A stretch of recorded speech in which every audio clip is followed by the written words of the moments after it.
রমাদানে একটা নফল করলে ফরজের সমান সওয়াব, একটা ফরজ করলে 70 থেকে 700 গুণ সওয়াব, রমজানে উমরা করলে হজের সমান সওয়াব।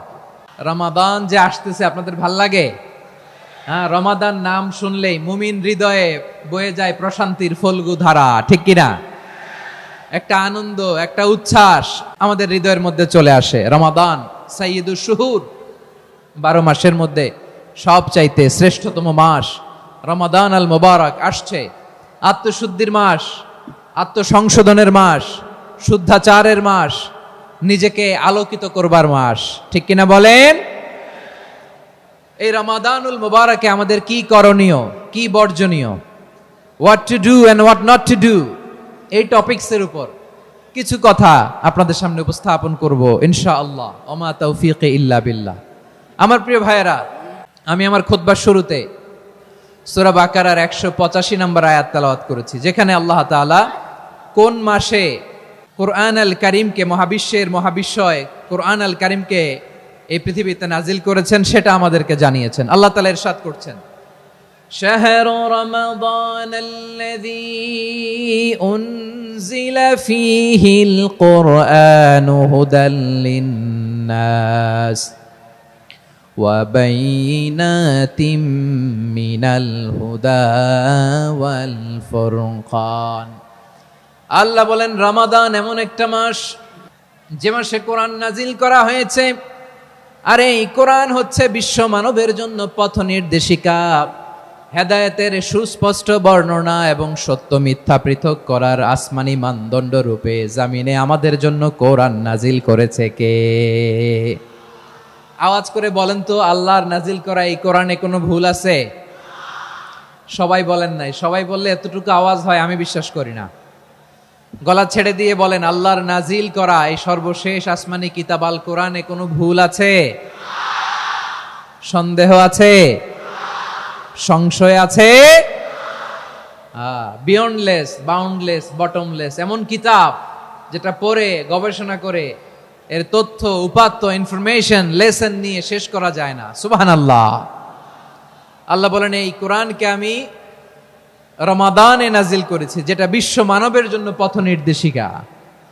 এতে আছে হেদায়েতের সুস্পষ্ট বর্ণনা, আর সত্য মিথ্যা পার্থক্য করার মানদণ্ড, কোনটা সত্য কোনটা মিথ্যা, এটা কোরআন দিয়ে ডিফারেন্সিয়েট করা যায়। কোরআন হচ্ছে ফুরকান, to differentiate between right and wrong. কোনটা সত্য, কোনটা মিথ্যা, কোনটা ভুল, কোনটা নির্ভুল, এটা কোরআন দিয়ে যাচাই করা যায়। চিল্লায় বলেন ঠিক কিনা? এজন্য এই কোরআন দিয়ে আমাদের জীবন সাজাতে হবে। কোরআন দিয়ে জীবন না সাজালে জীবন আলোকিত হয় না। কোরআন দিয়ে পরিবার না সাজালে পরিবার আলোকিত হয় না। কোরআন দিয়ে সমাজ না সাজালে সমাজটা শান্তিময় হয় না। শুধু দুর্নীতি দমন কমিশন দিয়ে দুর্নীতি বন্ধ করা যায় না। কোরআনের আইন বাস্তবায়ন করা ছাড়া এই সমাজ থেকে দুর্নীতি বন্ধ করা যাবে না। চিল্লায় বলো ঠিক কিনা? আমার প্রিয় ভাইয়েরা, এই কোরআন নাজিল হয়েছে রমাদান আল মুবারক, এই বরকতময় মাসে। তাই আমাদের উচিত এই মাসে আসন্ন যে রমাদান আল মুবারক, এই রমাদানে কোরআনের সাথে নিজেদের সম্পর্ককে বাড়ানো। আমার প্রিয় চাঁপাইনবাবগঞ্জের ভাইয়েরা, আমরা কি আসন্ন রমাদানে কোরআনের সাথে আমাদের অ্যাটাচমেন্ট, সম্পর্ক বাড়াতে চাই? চান সবাই? আপনি কি জানেন কোরআন নিয়ে কোন ফেরেশতা পৃথিবীতে এসেছিল? জানেন? ফেরেশতার নাম কি বলেন তো? জিবরিল আলাইহিস সালাম। একটু খেয়াল করে শুনেন, কান দুটো খরগোশের কানের মতো খাড়া করে আমার দিকে তাকান। সাইয়েদনা জিবরিল কোরআন নিয়ে এসেছেন, ফলে উনি হয়েছেন শ্রেষ্ঠ ফেরেশতা। বিশ্ব নবীর উপর কোরআন নাজিল হয়েছে, তাই তিনি হয়েছেন শ্রেষ্ঠ নবী। রমাদানে কোরআন নাজিল হয়েছে, তাই রমাদান হয়েছে শ্রেষ্ঠ মাস। কদরের রাতে কোরআন নাজিল হয়েছে, তাই কদর হয়েছে শ্রেষ্ঠ রাত। আমরাও যদি কোরআনের সাথে সম্পর্ক বাড়াই, আমাদের মর্যাদাও এরকম, আমাদেরকেও শ্রেষ্ঠ মানুষ বানায় দিবে কে? এজন্য কোরআনের সাথে সম্পর্ক বাড়াইতে রাজি আছেন তো? যারাই কোরআনের সাথে সম্পর্ক বাড়ায় এদের মর্যাদা বাড়ায় দেয় কে? দেখবেন আমাদের হাফেজে কোরআন, তারা ইন্টারন্যাশনাল কোরআন কম্পিটিশনে যে গোটা বিশ্বকে পেছনে ফেলে প্রথম পুরস্কার নিয়ে আসে। এত ছোট ছোট বাচ্চা ও সমাজ বোঝে না, রাজনীতি বোঝে না, টাকা পয়সা বোঝে না, কিচ্ছু বোঝে না, কিন্তু গোটা বিশ্বে ওকে সম্মানের চেয়ারে আসীন করেছে কে? এই কোরআনের সাথে লাগলে আল্লাহ তাআলা সম্মান বাড়িয়ে দেয়। আমার প্রিয় ভাইয়েরা, আসুন আমরা আলোচনার শুরুতেই শপথ নেই যে আসন্ন রমাদানে আমরা কোরআনের সাথে নিজেদের সম্পর্ককে মজবুত করব ইনশাআল্লাহ। সবাই বলুন ইনশাআল্লাহ। শাবান মাস আসলে, রজব মাস আসলে সাহাবারা কি করতেন আসুন আমরা দেখি কিভাবে তারা রমাদানকে ওয়েলকাম জানাতেন। রজব শাবান আসলেই ওনারা রমাদান পর্যন্ত পৌঁছার আকুতি, আগ্রহ আর ফরিয়াদ আল্লাহর কাছে জানাতেন আর বলতেন, ইয়া আল্লাহ, রমজান পর্যন্ত আমাদের হায়াত বাড়িয়ে দাও। আল্লাহুম্মা বাল্লিগনা রমাদান, আল্লাহ তুমি রমজান পর্যন্ত আমাদের পৌঁছে দাও। আল্লাহুম্মা বারিক লানা ফি রজব ওয়া শাবান ওয়া বাল্লিগনা রমাদান, আল্লাহ রজব শাবানে বরকত দাও, আল্লাহ রমজান পর্যন্ত তুমি আমাদেরকে পৌঁছে দাও। আওয়াজ করে পড়েন আমিন। আমার প্রিয় চাঁপাইনবাবগঞ্জের ভাইরা, গত বছর অনেকের সাথে আমরা একসাথে রমাদান কাটিয়েছি, তাদের অনেকে দুনিয়াতে এখন বেঁচে নাই, এরকম আছে না নাই? এই যে আরো 7 দিন বাকি রমাদান আসতে, এই 7 দিন পর্যন্ত আমরা রমাদান পাবো, কোনো গ্যারান্টি আছে? আচ্ছা, এই বছর যদি খুশনসিব হয় আমাদের, আমরা যদি পাই, আগামী বছরও যে রমাদান আমরা পাবো, কোনো গ্যারান্টি আছে? তাহলে আসুন আমরা ভেবে নেই, হতে পারে this Ramadan could be the last and final Ramadan in our life. হতে পারে এই রমাদানই হতে পারে আমার জীবনের শেষ রমাদান। ঠিক কিনা বলেন? তাই আসুন আমরা আল্লাহর কাছে দোয়া করি, আল্লাহুম্মা বাল্লিগনা রমাদান, আল্লাহ তুমি রমাদান পর্যন্ত আমাদেরকে পৌঁছে দাও। আওয়াজ করে পড়েন আমিন। ইবনু রাজব আল হাম্বালি লাতাইফুল মাআরিফের মধ্যে লিখেছেন, সাহাবারা ওনারা রমাদান কেন্দ্রিক, আমাদের সালাফ সালফে সালেহিনরা রমাদান কেন্দ্রিক জীবন কাটাতেন। ওনারা রমজান আসার 6 মাস আগে আল্লাহর কাছে দোয়া করতেন, আল্লাহ রমজান পর্যন্ত পৌঁছে দাও। রমজান চলে যাওয়ার পরে বাকি 6 মাস আল্লাহর কাছে দোয়া করতেন, আল্লাহ এই রমাদানে যে ইবাদত করেছি এই ইবাদতগুলো তুমি কবুল করে নাও। সুবহানাল্লাহ। তাহলে পুরো বছর রমাদান কেন্দ্রিক জীবন। রমজান আসার আগে 6 মাস দোয়া করতো, আল্লাহ আমরা যেন রমজান পাই। রমজান চলে যাওয়ার পরে বাকি 6 মাস বলতো, আল্লাহ রমজানে যে ইবাদত করেছি এগুলো তুমি কবুল করে নাও। আবার এই শাবান মাসে আল্লাহর হাবিব সাল্লাল্লাহু আলাইহি ওয়াসাল্লাম সবচেয়ে বেশি রোজা রাখতেন। কানা ইয়াসুমু শাবানা কুল্লাহ, সবচেয়ে বেশি রোজা রাখতেন শাবান মাসে। ওয়া কানা ইয়াসুমু শাবানা ইল্লা কালিলা, শাবানের অল্প কয়েকদিন ছাড়া পুরো শাবানটাই বিশ্বনবী রোজা রাখতেন। সুবহানাল্লাহ পড়েন। এই শাবানে আপনারা রোজা রাখছেন তো? রাখছেন? আল্লাহ তুমি কবুল করো, আমরা সবাই পড়ি আমিন। এই শাবান শেষে আমাদের মধ্যে আগমন করবে রমাদান, এবং এই রমাদানুল মুবারক আল্লাহ তাআলা আমাদের জন্য সিয়াম ফরজ করেছেন। কি ফরজ করেছেন? তিনি সূরাতুল বাকারার 183 নম্বর আয়াতে ইরশাদ করছেন, রাব্বুল আলামিন বলেন, ইয়া আইয়ুহাল্লাযীনা আমানু কুতিবা আলাইকুমুস সিয়ামু কামা কুতিবা আলাল্লাযীনা মিন ক্বাবলিকুম লাআল্লাকুম তাত্তাকুন। আল্লাহ বলেন, ও বিশ্বাসীরা শোনো শোনো, তোমাদের জন্য সিয়ামকে ফরজ করা হয়েছে, ঠিক যেমন ভাবে তোমাদের পূর্ববর্তী উম্মতদের উপরও সিয়ামকে ফরজ করা হয়েছিল, লাআল্লাকুম তাত্তাকুন, যাতে করে তোমরা সবাই মুত্তাকি হতে পারো।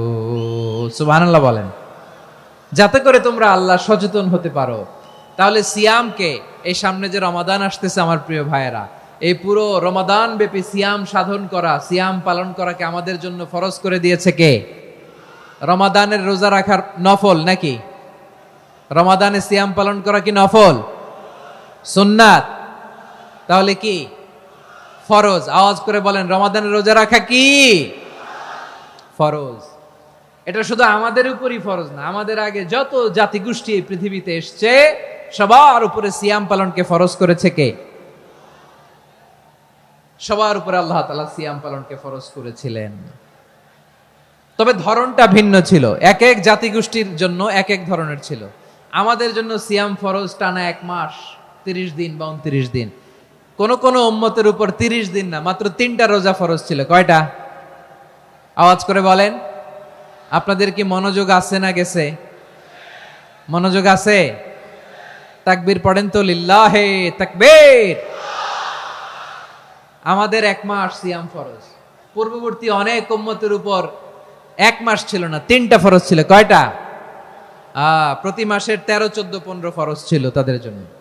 কারো জন্য শুধু একটা, আশুরার রোজা। কোন কোন উম্মতের জন্য 10টা। কোন কোন উম্মতের জন্য রোজা ফরজ ছিল মৌনতার রোজা, আরবিতে বলে সৌমুল ইনসাত, মানে সারাদিন খেতে পারবে, পান করতে পারবে, স্ত্রীর সাথে মেলামেশা করতে পারবে, কিন্তু কথা বলতে পারবে না। কথা বললেই তাদের রোজা ভেঙে যেতে। পড়েন সুবহানাল্লাহ। কি অদ্ভুত ব্যাপার, মৌন সম্মতির রোজা। যেমনটি সাইয়্যিদাতুনা মারিয়াম আলাইহাস সালাম বলেছেন, ইন্নী নাযারতু লির-রাহমানি সাওমা ফালান উকাল্লিমাল ইয়াওমা ইনসিয়া। তিনি বলেছেন, আজকে আমি রহমানের জন্য, মানে আল্লাহর জন্য রোজা মানত করেছি, আজকে আমি কারোর সাথে কথা বলতে পারবো না। তো রোজা রাখলে কথা বলতে পারবে না কেন? কারণ ওই শরীয়তে রোজার বিধান ছিল সকাল থেকে সন্ধ্যা খেতে পারবেন, পান করতে পারবেন, কিন্তু কথা বলতে পারবেন না। কথা বললেই রোজা ভেঙে যেত। সুবহানাল্লাহ বলেন। তাহলে সব জাতিগোষ্ঠীর উপরে রোজা ফরজ ছিল, কিন্তু ধরনটা ভিন্ন ছিল। মজার ব্যাপার হচ্ছে, আপনি বর্তমানেও বিভিন্ন ধর্মের দিকে তাকান, বৌদ্ধ ধর্ম, হিন্দু ধর্ম, খ্রিস্ট ধর্ম, তাদের মধ্যেও রোজা আছে। ইংরেজরা, খ্রিস্টানরা এটাকে বলে ফাস্টিং। কি বলে? ফাস্টিং। আমাদের হিন্দু ভাইয়েরা বলে উপবাস। তারা কি বলে? উপবাস। আবার এখন আন্দোলনেরও একটা মাধ্যম হয়েছে এটা, না খেয়ে থাকা। এটারে বলে অনশন। এটারে কি বলে? অনশন ধর্মঘট। মানে আমাদের দাবি না মানলে আমরা খাবো না, রোজা রাখলাম। আছে না নাই? তারপরে আধুনিক বিজ্ঞান এটার একটা নাম দিয়েছে না খেয়ে থাকাকে, অটোফিজি। কি বলে? অটোফিজি। জাপানের এক চিকিৎসা বিজ্ঞানী এই অটোফিজির উপর গবেষণা করে সে নোবেল পেয়েছে। সুবহানাল্লাহ পড়বেন না? এজন্য আল্লাহ তাআলা আমাদের জন্য গোটা রমাদানে এই সিয়ামকে ফরজ করে দিয়েছেন। আওয়াজ করে বলেন আল্লাহু আকবার। রাব্বুল আলামিন বলেন, ইয়া আইয়ুহাল্লাযীনা আমানু কুতিবা আলাইকুমুস সিয়াম। সিয়ামকে তোমাদের উপরে ফরজ করা হয়েছে, কামা কুতিবা আলাল্লাযীনা মিন ক্বাবলিকুম, যেমনি তোমাদের পূর্ববর্তীদের উপর রোজা ফরজ করা হয়েছিল, লাআল্লাকুম তাত্তাকুন, যাতে করে তোমরা আল্লাহ সচেতন হতে পারো, যাতে করে তোমরা মুত্তাকি হতে পারো। লাআল্লাকুম তাত্তাকুন, যাতে করে আমরা আল্লাহ সচেতন হতে পারি, আল্লাহ কনসিয়াসনেস আমাদের মধ্যে গ্রো করে। এটা হচ্ছে রোজার prime objective, the prime objective of সিয়াম। অনেকে জিজ্ঞেস করলে অনেকে বলে রোজার মূল উদ্দেশ্য হচ্ছে না খেয়ে থাকা। না। অনেকে বলে গরিবদের কষ্ট অনুধাবন করা রোজার উদ্দেশ্য। না। রোজার উদ্দেশ্য কি, সিয়াম পালনের উদ্দেশ্য কি, এটা আল্লাহ তাআলা স্পষ্ট এই আয়াতের পেছনে বলেছেন যে লাআল্লাকুম তাত্তাকুন, যাতে করে তোমরা আল্লাহ সচেতন হতে পারো, আল্লাহ ভীতি তোমাদের মধ্যে গ্রো করে, গড কনসিয়াসনেস, আল্লাহ কনসিয়াসনেস, আল্লাহ সচেতনতা যেন বাড়ে, দ্য সেন্স অফ অ্যাকাউন্টেবিলিটি। আল্লাহর সুপ্রিম কোর্টের কাঠগড়া এই দুনিয়াতে আমি যাই করলাম তার সবকিছু যে পাই টু পাই হিসাব দিতে হবে, এই sense, to enhance the sense that what ever we do Allah is watching me. আপনি যাই করেন কেউ দেখে না, কিন্তু দেখে কে? শুরুতেই তো জিজ্ঞেস করেছিলাম যে কেউ যেটা দেখে না সেটা দেখেন কে? কেউ যেটা শোনে না সেটা শোনেন কে? এর নাম হচ্ছে লাআল্লাকুম তাত্তাকুন, যাতে করে তোমরা আল্লাহ সচেতন হতে পারো, আল্লাহ ভীরু হতে পারো। দুনিয়ার কেউ দেখে না, কিন্তু আল্লাহ দেখে। এটাই রোজার মূল শিক্ষা। আমার প্রিয় ভাইরা, আপনি লুকিয়ে লুকিয়ে ঘরের ভেতরে অন্যায় করেছেন, পাপ করেছেন, আপনার বাবা দেখে নাই, মা দেখে নাই, স্ত্রী দেখে নাই, কিন্তু দেখেছে কে? আল্লাহর চোখ ফাঁকি দেয়া যায়? আচ্ছা, বুঝে থাকলে বলেন তো, সিসি ক্যামেরার চোখ ফাঁকি দেয়া যায় কি যায় না? পুলিশের চোখ, র্যাবের চোখ, বিমানবন্দরে কাস্টমস অফিসারের চোখ, কিন্তু আমার আল্লাহর চোখ? সবাই বলেন, আল্লাহর চোখ ফাঁকি দেয়া যায়? এই সেন্সটা নিয়ে আসা নিজের মধ্যে, আমি what ever I do Allah is watching me, যাই করি আল্লাহ দেখে। লাআল্লাকুম তাত্তাকুন। রমাদানের রোজা, ইফতারি, সিয়াম, ইবাদত সব কিছুর মধ্য দিয়ে আপনাকে খেয়াল করতে হবে যে লাআল্লাকুম তাত্তাকুন এই স্ট্যান্ডার্ড এটা অ্যাচিভ হচ্ছে কিনা আমাদের, যাতে করে তোমরা মুত্তাকি হতে পারো, আল্লাহ ভীরু হতে পারো। তাকওয়া, এটা হচ্ছে the essence of Islam. What is তাকওয়া? তাকওয়া মানে কি? তাকওয়ার সংজ্ঞা অনেকে অনেক ভাবে দিয়েছেন। আমি সরাসরি সাহাবাদের কাছ থেকে একটা সংজ্ঞা আপনাদের শোনাচ্ছি। ওমরে ফারুক রাদিয়াল্লাহু তাআলা আনহু উবাই ইবনে কাব রাদিয়াল্লাহু তাআলা আনহুকে জিজ্ঞেস করেছিলেন, ইয়া উবাই মা হুয়া তাকওয়া, হে উবাই, তাকওয়া কি? তাকওয়া কাকে বলে? উবাই ইবনে কাব তিনি প্রশ্নের উত্তর না দিয়ে উনিও আবার প্রশ্ন ছুড়লেন। তিনি বললেন, ইয়া আমিরুল মুমিনিন, আমা সালাকতা তরিকান যা শাউক, আপনি কি কাঁটাযুক্ত রাস্তা দিয়ে মরুভূমিতে কখনো হেঁটেছেন? যে রাস্তার চারদিকে ক্যাকটাস, গুলমলতার কাঁটা, হেঁটেছেন? ওমরে ফারুক বললেন, নাম, হেঁটেছি। বালা, হেঁটেছি। কাইফা আমিলতা, কিভাবে হেঁটেছেন? ওমরে ফারুক বললেন, শাম্মারতু ওয়াজতাহাতু, আমি আমার জামা, জুব্বা আর চাদর আটোসাটো করে গায়ের সাথে এমন ভাবে মিলিয়ে রেখেছি, এমন সাবধানে হেঁটেছি যাতে করে মরুভূমির ক্যাকটাসের গুলমলতার কাঁটা আমার গায়ে বিঁধে না যায়। উবাই ইবনে কাব বললেন, ফাযালিকা হুয়া তাকওয়া, আরে তাহলে আপনি তো ঠিকই জানেন তাকওয়া মানে কি, এটাই তো তাকওয়া। ওই রাস্তা দিয়ে যেভাবে হেঁটেছেন, পুরো দুনিয়ার জিন্দেগিটা এইভাবে সাবধানে চলার নামই হচ্ছে তাকওয়া। চিল্লায় বলো ঠিক কিনা? এই দুনিয়াতে পাপ পঙ্কিলতা থাকবে, শয়তানির হাতছানি থাকবে, অপরাধ প্রবণতা থাকবে, নফসের খায়েশ থাকবে, অন্যায়ের হাতছানি থাকবে।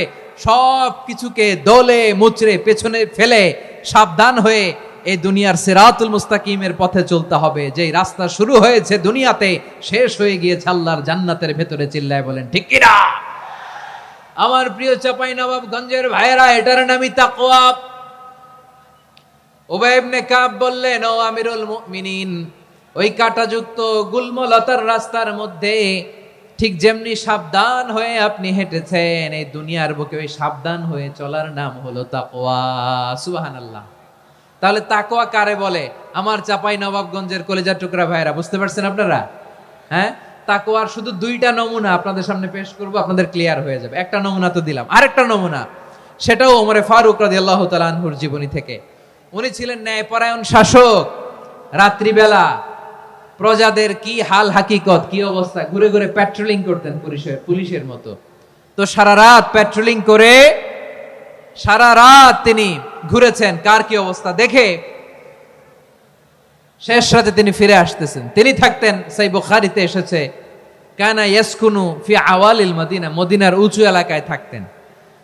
তো ফিরে আসার সময় উনি একটা প্রাচীর বেষ্টিত ঘরের পাশে দুইজন নারীর কথোপকথন শুনতে পেলেন। কয়জন নারীর? দেখি আপনাদের মনোযোগ আছে কিনা, বলেন কয়জন নারীর? একজন বৃদ্ধা, একজন যুবতী। উনি কান লাগিয়ে শুনতে পাচ্ছেন। বৃদ্ধা মা, ওমরে ফারুক কাউকে দেখতে পাচ্ছেন না, শুনতে পাচ্ছেন। বৃদ্ধা মা তার যুবতী মেয়েকে বলে, এই তাড়াতাড়ি উটের দুধ দহন করে উটের দুধের সাথে পানি মিশাও, তাইলে কালকে বাজারে মদিনায় বেশি দামে বিক্রি করা যাবে, লাভ হবে অনেক। বৃদ্ধা মহিলা এটা বললেন। যুবতী মেয়ে উত্তরে বলে, মা আপনি জানেন না আমিরুল মুমিনিন খলিফাতুল মুসলিমিন ওমরে ফারুক দুধে পানি মিশানোকে দণ্ডনীয় অপরাধ বলে ঘোষণা দিয়েছে, জানেন না? এবার বৃদ্ধা মহিলা বলে, আরে পাগলি, এই ভোর রাতে আমিরুল মুমিনিন ওমরে ফারুক আসবে কোত্থেকে? উনি আসবে কোত্থেকে? ওনার পাইক পেয়াদা সিকিউরিটি আসবে কোত্থেকে? কেউ দেখবে না। আরে কেউ দেখবে না, তাড়াতাড়ি দুধের সাথে পানি মেশাও। এই কথা যখন মা বলেছে, যুবতী মেয়েটা চমৎকার একটা উত্তর দিয়েছে।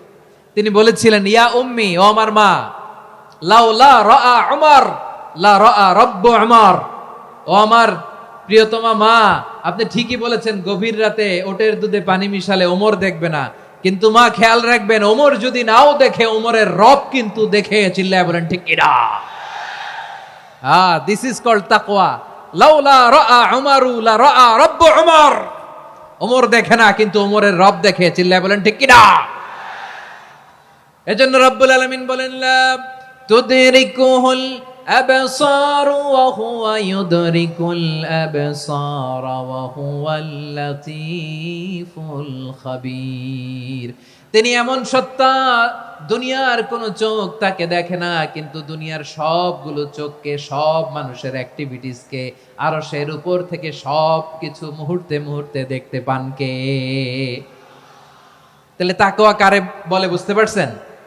দুনিয়াতে সাবধানে চলার নাম তাকওয়া। কেউ দেখে না কিন্তু আল্লাহ দেখে। এই সেন্স, এই জবাবদিহিতার ভয়, দ্য সেন্স অফ অ্যাকাউন্টেবিলিটি, এই সেন্স নিজের মধ্যে গ্রো করার নাম হচ্ছে তাকওয়া। আর এই সিয়াম পালন করার প্রাইম অবজেক্টিভ অফ সিয়াম হচ্ছে লাআল্লাকুম তাত্তাকুন। আওয়াজ করে বলেন, লাআল্লাকুম তাত্তাকুন। আমার প্রিয় ভাইয়েরা, এই আসন্ন রমাদান, এটা এমন এক বরকতের মাস, যে মাসে আমরা নিজেদের নাফসের উপর নিয়ন্ত্রণ প্রতিষ্ঠা করি। সারা বছর নাফস আমাদেরকে নিয়ন্ত্রণ করে, আর রমাদানে আমরা নাফসকে নিয়ন্ত্রণ করি। কথা বুঝতেছেন? সারা বছর নাফস আমাদেরকে নিয়ন্ত্রণ করে। এই যে এখন আমার খেতে মনে চাইলে যে খেজুর রাখা, আমি খেজুর খেতে পারবো, নাটস আছে, বাদাম খাইতে পারি। খাইতে মন চাইলে পানি, আমার রুহুটা চায়, আমার নাফসটা খেতে চায়, আমি খেতে পারি, পান করতে পারি। বিবাহিতরা দিনের বেলায় স্ত্রীর সাথে মেলামেশা করতে চাইলে করতে পারে, কিন্তু রমাদানে দিনের বেলায় খেতে মনে চায় কিন্তু আমরা খাই। আমার প্রবৃত্তি খেতে চায় কিন্তু প্রবৃত্তির কথা আমরা শুনি, কথা কয় না। রমজানে খেতে মন চাইলে আমরা খাই, তৃষ্ণায় গলা ফেটে যায়, গলার ছাতি ফেটে যায়, কিন্তু এক ঢোক পানি কি আমরা গিলি? বিবাহিতরা দিনের বেলা স্ত্রীর সাথে কি মেলামেশায় যায় না। তার মানে সারা বছর নফস আমাদেরকে নিয়ন্ত্রণ করে, আর রমাদানে নফসের উপর আমরা নিয়ন্ত্রণ প্রতিষ্ঠা করি। নফসের লাগাম আমরা রমাদানে টেনে ধরে, চিল্লায় বলেন ঠিক কি না? এজন্য আমার প্রিয় ভাইয়েরা, নফসের উপর নিয়ন্ত্রণ নিতে চাইলে রমাদানের রোজার কোনো বিকল্প নাই। এটা এমন মাস যে মাসের ফজিলতেরও কোনো শেষ নাই। এই মাসকে বলা হয় দ্য মান্থ অফ হোপ। এটা আশা জাগানিয়া মাস। রমজানের কথা শুনলেই আশা জাগে না হৃদয়ে?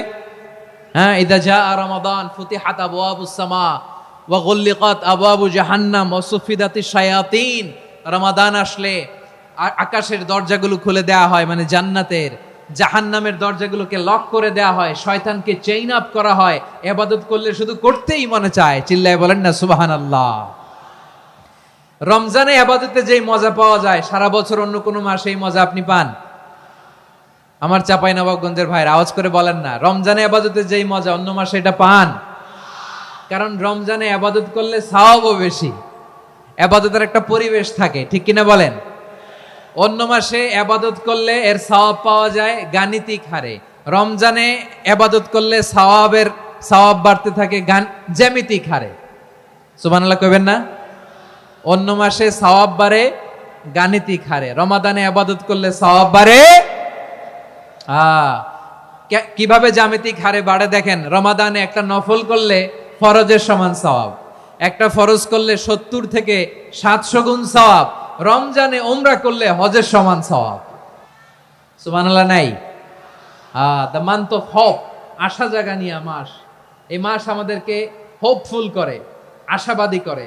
রমাদান যেমনি দ্য মান্থ অফ হোপ, আশা জাগানিয়া মাস, এট দ্য সেম টাইম এই রমাদান হচ্ছে মান্থ অফ ওয়ার্নিং, একটা ওয়ার্নিং এর মাস। নবী যেমনি আশা জাগাইছে, আবার ওয়ার্নিং দিয়েও গেছে, খবরদার। ওয়ার্নিংটা কেমন? আল্লাহর হাবিব সাল্লাল্লাহু আলাইহি ওয়াসাল্লাম মসজিদে নববীর ভেতরে, হঠাৎ তিনি মসজিদে নববীর মিম্বারে পা রেখে বললেন আমিন। দ্বিতীয় ধাপে পা রেখে বললেন আমিন, তৃতীয় ধাপে পা রেখে বললেন আমিন। সাহাবারা অবাক হয়ে বললেন ইয়া রাসূলুল্লাহ, ইয়া হাবিবাল্লাহ, 3 বার শুধু আমিন আমিন পড়লেন, কেন পড়লেন আমরা কিছু জানি না, আমাদেরকে জানিয়ে দেন কেন আপনি 3 বার আমিন বললেন। রাহমাতাল লিল আলামিন আল্লাহর হাবিব বললেন, ও আমার প্রাণের সাহাবীরা, আমি যখন মসজিদে নববীর মিম্বারের প্রথম ধাপে পা রেখেছি, সাইয়েদনা জিবরিল এসে আমাকে বলেছে, ও নবী, আপনার নাম শুনে যে ব্যক্তি আপনার উপর দুরূদ পড়ে না তার ধ্বংস। আপনি বলেন আমিন। আমি বলেছি আমিন।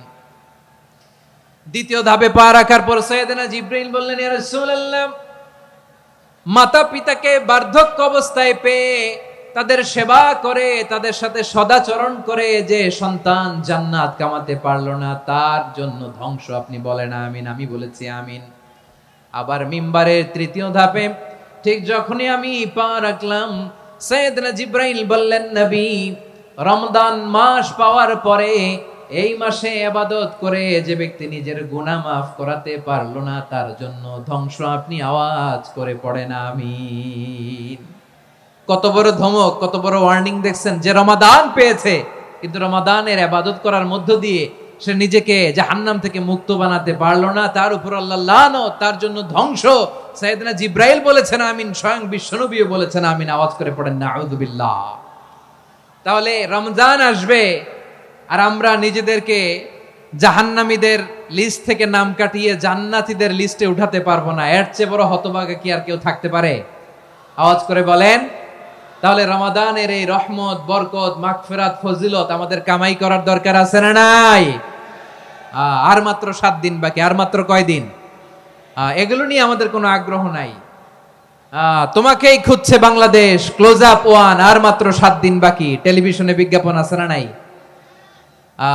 রেফেল ড্র হবে লটারির, আর মাত্র 5 দিন, আছে না নাই? কিন্তু এমন এক বরকতময় মাস আসতেছে, আর মাত্র 7 দিন বাকি। আমাদের কোনো সেন্সই নাই, আমাদের মধ্যে কোনো অনুভূতি কাজ করে না। হায় রে দুর্ভাগা মুসলমান। আমার প্রিয় ভাইরা, আপনি পৃথিবীতে যত ইবাদত করেন সব ইবাদতের সওয়াব নির্ধারিত। এটা পাবেন বা ওইটা পাবেন, এই সওয়াব জান্নাতে, এই বাড়ি ওই বাড়ি। শুধু সিয়ামের সওয়াবটা অনির্ধারিত। কুল্লু আমালি ইবনে আদম ইউদাফ আল হাসানাতু আশরু আমসালিহা ইলা 700 দিফিন ইল্লা সাওম। সব নেক আমলের সওয়াব বাড়তে বাড়তে 700 গুণ, কিন্তু রোজা ছাড়া। রোজার সওয়াব কি হবে? বান্দা খালি রোজা রাখে, ফেরেশতারা কিছু লিখতে পারে না আমল নামায়, কারণ আল্লাহ বলে এটা কিছু লিখিস না, কারণ আস-সাওমুলি, এই রোজা রাখছে আমার জন্য, ওয়া আনা আজজি বিহি, এই রোজার সওয়াব, প্রতিদান, অ্যাওয়ার্ড, এটা কিয়ামতের দিন আমি আল্লাহ নিজ হাতে দেব, নিজ হাতে দেব। আরেক বর্ণনায় এসেছে ওয়ানা উজজাবি, আমি আল্লাহ নিজেই হয়ে যাব রোজার প্রতিদান। সুবহানাল্লাহ পড়েন। আবার আল্লাহর হাবিব বলেন ইন্না ফিল জান্নাতি সামানিয়াতু আবওয়াব, জান্নাতের দরজা মোট 8টা। ফিহা বাবুন ইউসাম্মা আর-রায়্যান, 8টা দরজার মধ্যে স্পেশাল একটা দরজা আছে, ওই দরজাটার নাম হলো আর-রায়্যান। রায়্যান দরজা, লা ইয়াদখুলুহু ইল্লা সাইমুন, রোজাদাররা ছাড়া কেউ ওই রায়্যান দরজা দিয়ে জান্নাতে ঢুকতে পারবে না।